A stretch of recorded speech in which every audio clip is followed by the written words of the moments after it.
The Banishment. The court of the alien city was silent, cold, and full of sharp lights. Hundreds of tall alien figures stood in rows, their glowing eyes fixed on one man, a human, chained, bruised, and standing in the center. His name was Daniel. He was the only human who had lived among them, and now he was the only human to be judged by them. The leader of the aliens, a massive figure with a crown of silver horns, raised his hand. "Human," the leader said in a voice that shook the hall. "You are guilty of breaking our law, guilty of trespassing into the forbidden zone, guilty of bringing danger to us all." The crowd hissed in agreement. Their voices, like thunder. Daniel lifted his head, his jaw tight, his voice rough but strong. "I did not break your law," he said. "I saved your people from the storm. I repaired the shield. I fought for you when others ran." But his words were swallowed by the anger in the hall. The aliens never trusted him fully. He was different, fragile in body but sharp in mind. To them, he was an intruder, a stranger from a small blue world far away. And now, they had found their reason to cast him out. The leader raised his staff and silence fell again. "For your crimes," the leader declared, "you are banished to the wasteland." A gasp spread through the hall. The wasteland, endless storms, black deserts, and the creature of nightmares, the monster no one dared to face, the beast they called the Maw. Daniel's chains were unlocked, but guards gripped his arms tightly. He was dragged out of the court through long tunnels of stone and iron. Aliens whispered from the shadows as he passed. "Dead already," one said. "He will be eaten by the Maw before the second night." Another hissed. Children hid their faces as if seeing him was a curse. At the gate of the city, Daniel was pushed to his knees. The metal doors loomed like the jaws of a titan, opening slowly to reveal the red skies beyond. The air outside was thick with dust and ash. The wind howled like a warning. A guard leaned close to him, his voice low. "No one survives out there," he said. "Not even us." Daniel turned his head, his eyes hard. "Then maybe it's time someone does," he whispered. The doors slammed shut behind him. The sound was final, heavy, like a tomb closing. He was alone, a single figure against the vast and endless wasteland. The ground was broken, jagged like old scars. The sky burned with strange colors, red, black, and sickly green. Every gust of wind cut like a knife. He pulled his torn cloak tighter, his mind racing. Survive, he told himself, just survive. Hours passed as he walked across the barren land, his throat dry, his stomach empty, his feet bleeding inside broken boots. Shadows moved at the edges of his sight, things that crawled, things that flew. But it was the silence that scared him most. Too much silence meant only one thing. The Maw was near. At night he found a hollow between broken rocks and curled up to rest. The air grew colder, sharp enough to freeze his breath. He closed his eyes but did not sleep. The ground trembled, faint at first, then stronger. Something massive was moving in the dark. He heard it, the low growl, the rumble like mountains grinding together. The Maw, Daniel gripped a sharp stone, the only weapon he had. His heart pounded, but he did not. Run, not yet. In the distance, two glowing eyes opened in the dark, huge and burning. They locked on him. The Maw had found the human. The monster the aliens feared had come to claim him. And still, he did not scream. He stared back, his hand shaking, but his jaw firm. "This is not my end," he whispered to the night.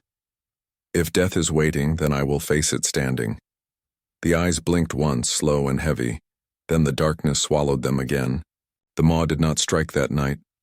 Daniel lived to see another dawn. When the first light broke across the wasteland, Daniel stood tall on the rocks, exiled, hunted, hated, but alive. And in his heart, a fire was growing. He would not die here. He would not give the aliens their victory. If they had cast him to the monster, then he would face the monster. And maybe, just maybe, he would conquer it. The wasteland stretched before him, endless and cruel. But so was his will. Daniel took his first step forward, banished but unbroken. And somewhere, far in the shadows, the maw followed, silent and waiting. The Wasteland Trials. The second day in the wasteland began with a burning sky. The red sun rose like a wound across the horizon, bleeding light over cracked stone and endless dust. Daniel's eyes were dry, his throat felt like fire, and every step tore at the skin of his feet. Still he walked because stopping meant death. The alien city was gone behind him, hidden by storms and distance. He knew he would never return. The same if he returned at all. But the thought of proving them wrong kept his legs moving. They believed he would fall. They believed the maw would end him in moments. He would not give them that victory. The land stretched out like a graveyard, filled with twisted bones of ancient beasts. Some were taller than towers, their ribs rising from the sand like the ruins of ships. Daniel moved carefully, listening, watching. For in every shadow, in every hollow bone, something small and hungry waited. At midday the heat grew unbearable. The ground cracked under his boots, releasing steam from deep below. He found a small pool of water, green and foul, but life had no choice. He cupped it with his hands and drank, gagging but grateful. Around him, strange lizards crawled on the rocks, their eyes bright yellow, their teeth too sharp for comfort. One leaped at him fast as a whip. Daniel caught it midair and smashed it against the stone. He did not want to kill, but survival had no mercy. That night the lizard's meat gave him strength, bitter but enough to live. The nights in the wasteland were worse than the days. The cold sank into his bones. The sky filled with black lightning that split the clouds like knives. And always, the tremor of heavy steps far away. The maw was near, watching, following. It never struck, not yet. But Daniel could feel its presence like a shadow breathing over his neck. Days blurred together, each one a trial. He built crude tools from broken bones, shaped sharp points with stones. He learned which plants burned poison in his stomach and which gave him a little strength. He wrapped his wounds with strips of his torn cloak. Slowly he was changing. No longer the human they thought was weak. He was becoming something harder, sharper, a survivor. One evening, as the storm clouds rolled low and heavy, Daniel heard a cry. It was not the maw's growl, but something smaller. He followed the sound and found a strange creature trapped in a pit. It had long legs, blue skin, and eyes wide with terror. It hissed when he drew close, but its leg was broken. Daniel looked down at it for a long moment. In the city, the aliens would have left him to die without care, but he was not them. He tore a strip from his cloak and bound the creature's leg. It bit his arm, its teeth sharp, but he did not strike. Back when he left, it limped away into the rocks, and he realized something. Even in the wasteland, life fought to live, and sometimes mercy was stronger than fear. That night the ground shook harder than ever before. The maw was close, too close, the air filled with its growl, so deep it rattled the stones around him. Daniel gripped his bone spear, his breath sharp in his chest. The beast did not appear, but he saw it just for a moment. A vast shadow on the ridge above, huge claws digging into the stone. Its eyes burned in the dark, watching, testing. And then, it vanished back into the storm. Why had it not killed him already, he wondered. Any other prey would have been torn apart, why not him? The question followed him for days. Was the maw waiting for him to weaken, to collapse? Or was it something else? Daniel began to study the beast from afar. He followed its tracks, deep craters. In the earth he found the places it had torn apart, bones scattered, the land scarred by its rage. But he also found something strange. Patterns. The maw did not wander without reason. It circled the same paths, guarded the same places. It was a creature of habit, a creature with purpose. For the first time, Daniel thought not only of survival, but of understanding. If he could learn the beast's ways, if he could see what others refused to see, then maybe the maw was not only a monster, maybe it was something more. The aliens had cast him here, to die, to be devoured by their greatest fear. But now, standing alone in the storm, Daniel felt a spark in his chest, a thought too bold to ignore. What if the maw could be faced, not as an enemy, but as something else? The next morning he stood on the ridge where the monster had been. The wind tore at his hair, the sun burned his skin, but his eyes were steady. He was no longer just running, no longer just surviving. The wasteland had tested him, scarred him, hardened him, and now he would test it in return. He raised his voice into the storm, strong and defiant. "I am still here," he said. "Come find me if you dare." Somewhere in the distance the maw roared, and for the first time the sound did not fill him with terror. It filled him with something else, a strange fire, a challenge, a beginning. First clash with the monster.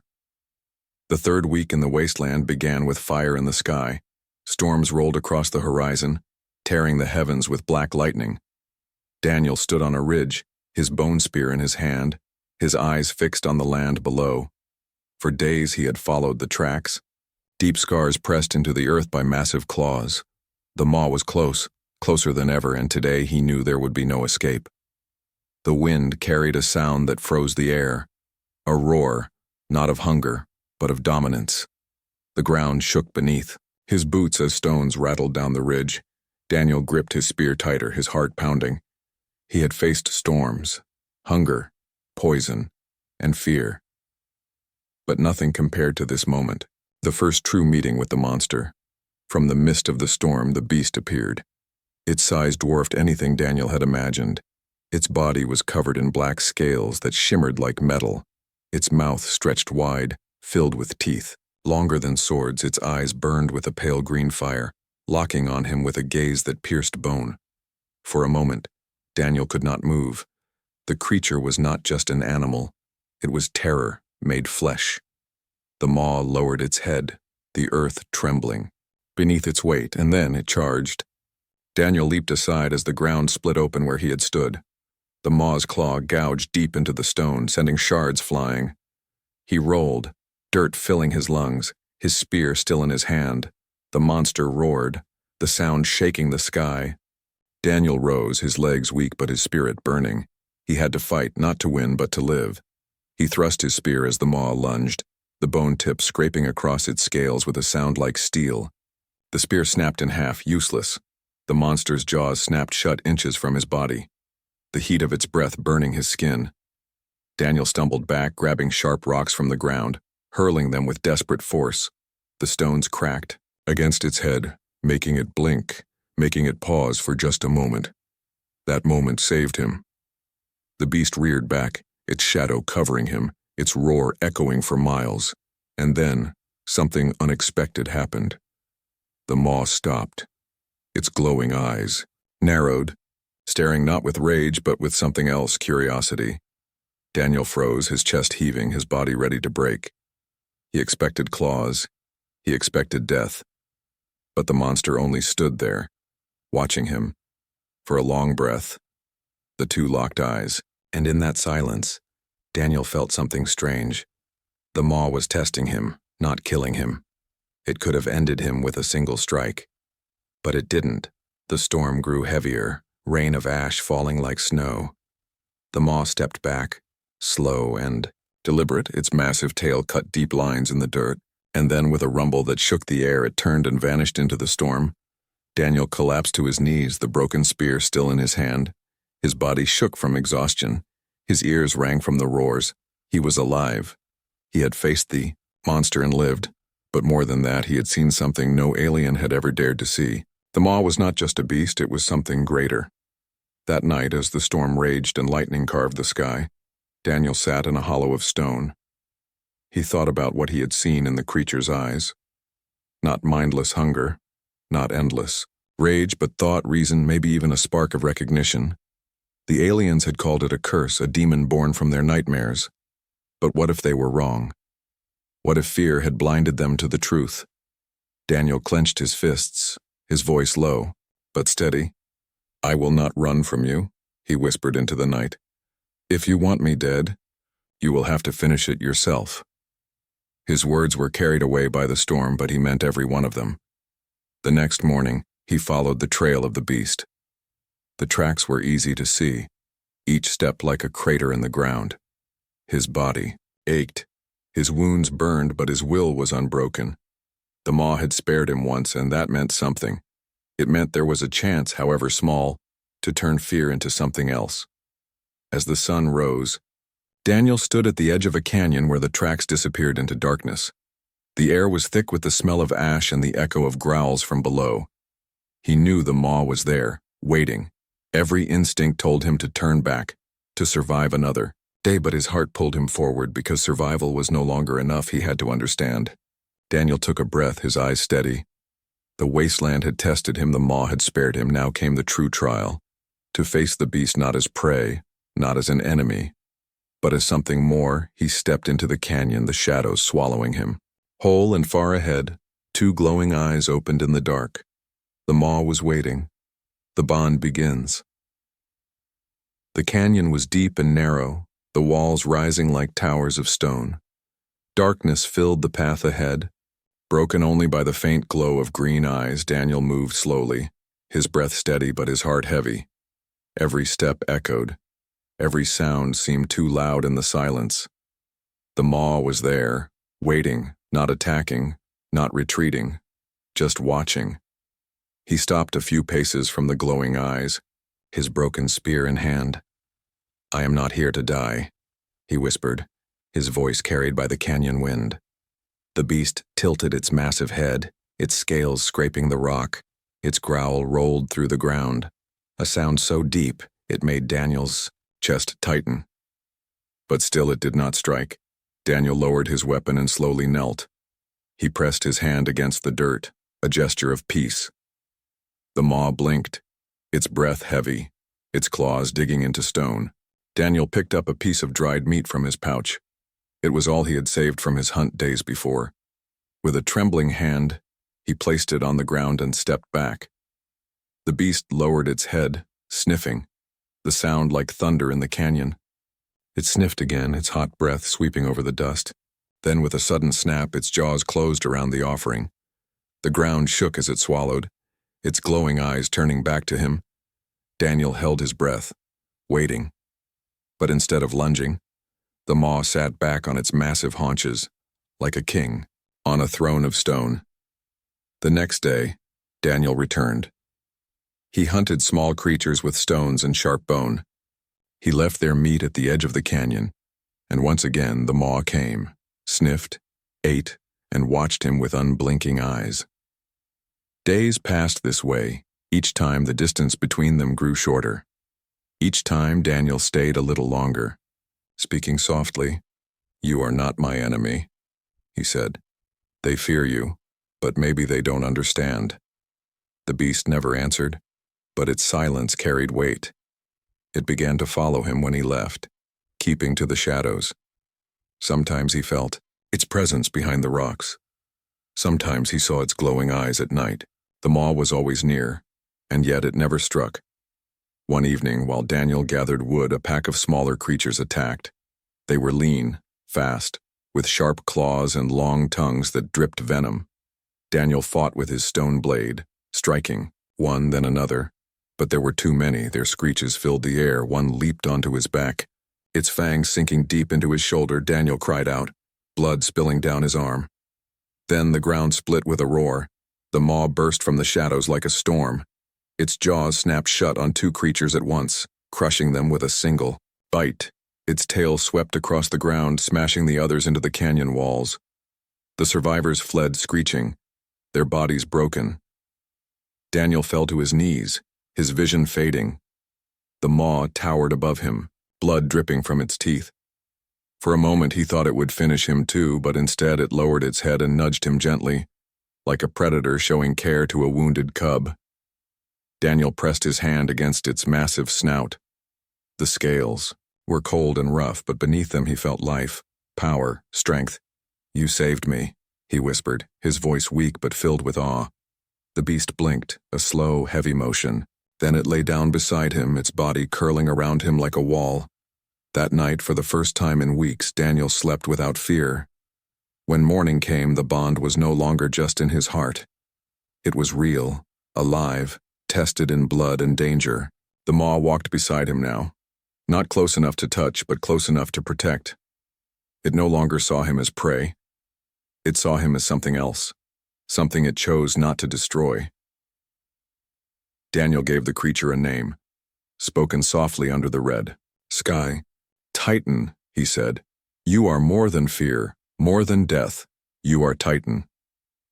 The beast lifted its head, letting out a low rumble that echoed across the canyon, as if accepting the name, as if sealing their bond. Days turned to weeks, and together they moved across the wasteland. Daniel hunted with the beast's shadow protecting him. The maw roared when danger came, scattering enemies before they dared to strike. And slowly, Daniel began to see the wasteland not as a grave, but as a place of power. He was no longer just a man banished to die. He was something more. Something the aliens had never imagined. A man who walked beside the monster they feared most. And deep within his chest a fire burned stronger than ever. He would return one day, not as an outcast, not as prey, but as the master of the nightmare, with Titan at his side, the human who had been thrown away would rise again. Taming the beast, the wasteland no longer felt the same. Where once it had been endless death and silence, now it was filled with heavy footsteps beside Daniel. Titan, the maw, the beast of nightmares, walked at his side, not close enough to touch, but close enough to make the ground tremble with every step. The first days of this bond were uneasy. Titan still growled when Daniel moved too quickly, still bared its teeth when he came too near. Daniel learned to move with care, to speak softly, to show no fear. Fear made prey, and he would never be prey again. He began to study Titan's behavior. When the beast lifted its head to the wind, it was always before a storm. When it clawed the ground, it was marking territory. When it rumbled low in its chest, it was warning of danger. Every action was a language, and Daniel was learning to understand it.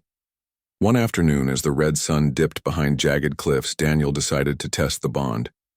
He placed a piece of meat on the ground and stepped back. But this time, when Titan lowered its head, Daniel did not retreat far. He stayed close, his hand steady, his eyes unblinking.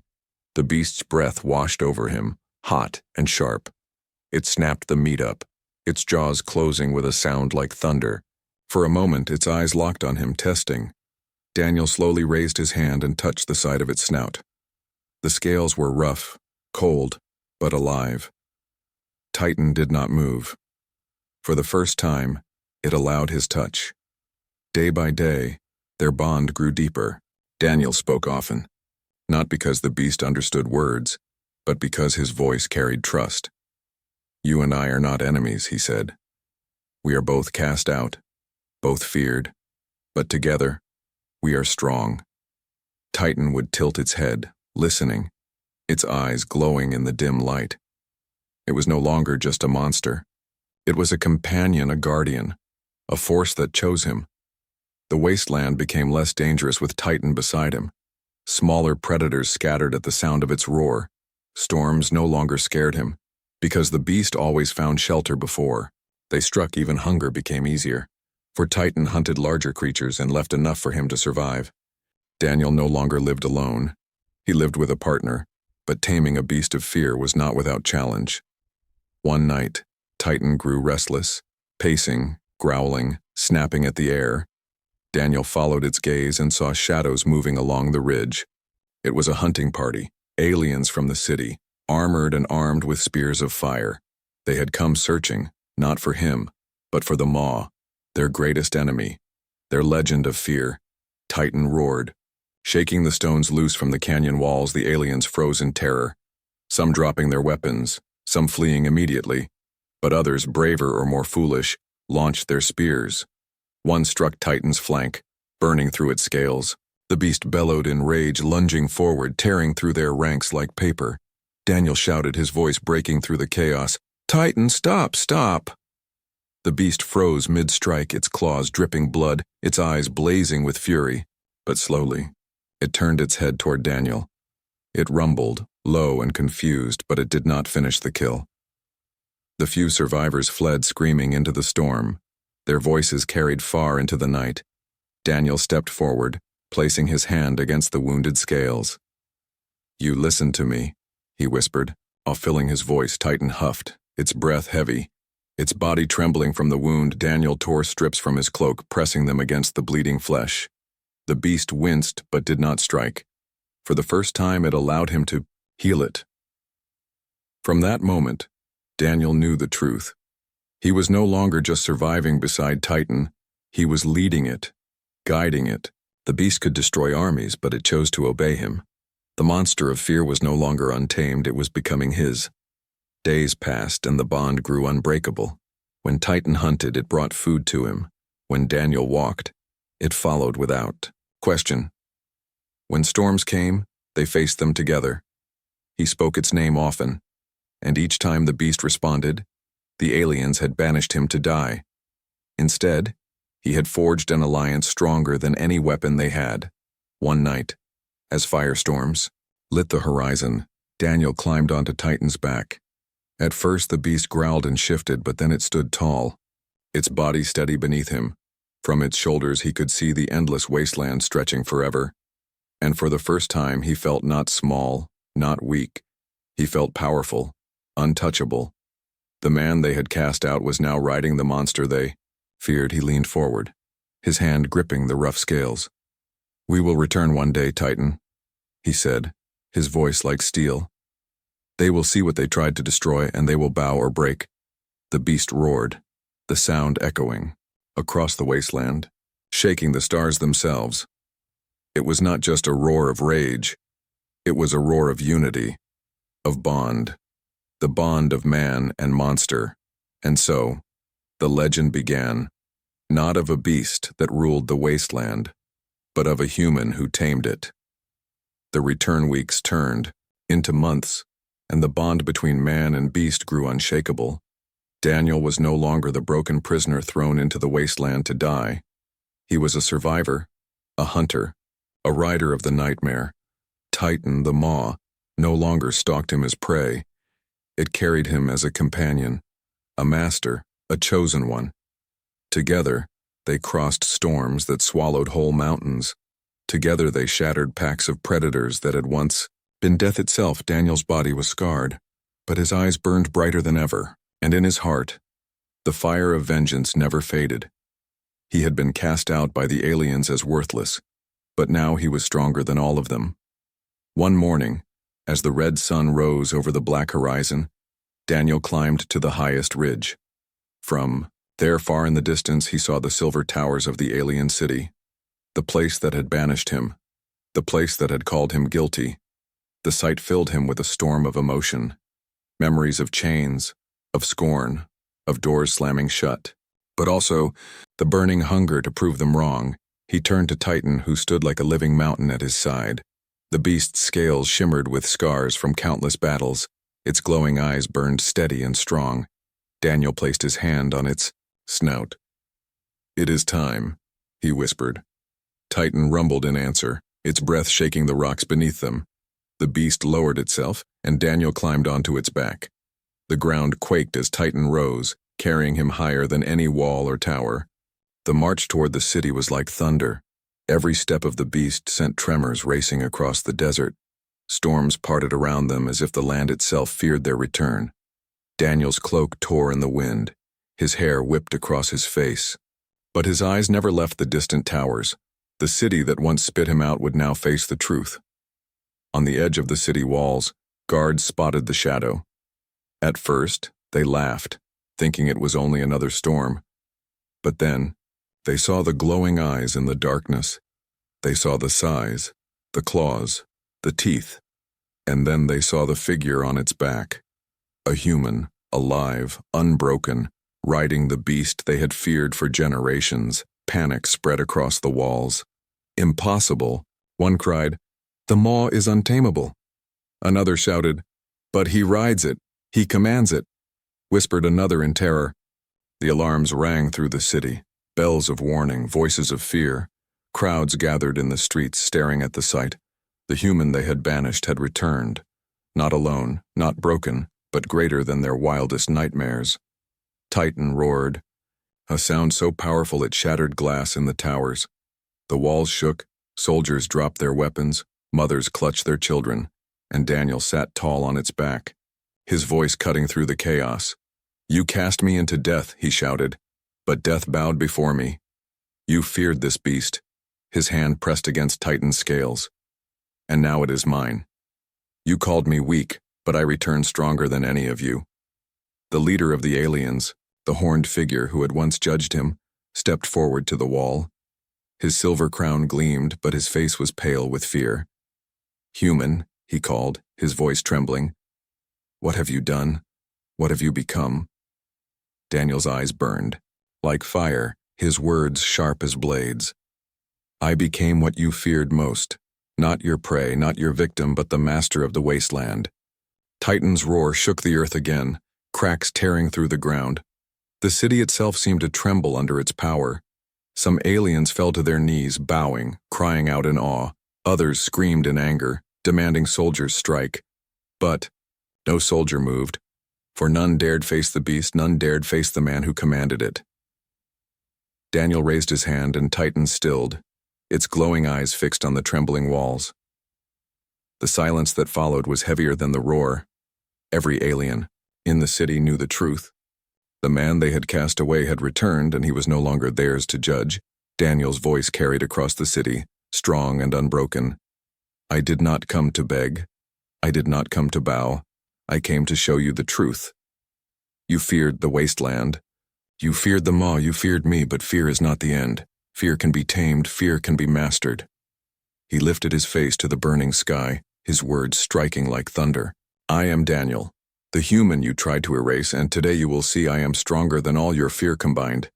Titan roared again, the sound rolling across the land like a storm.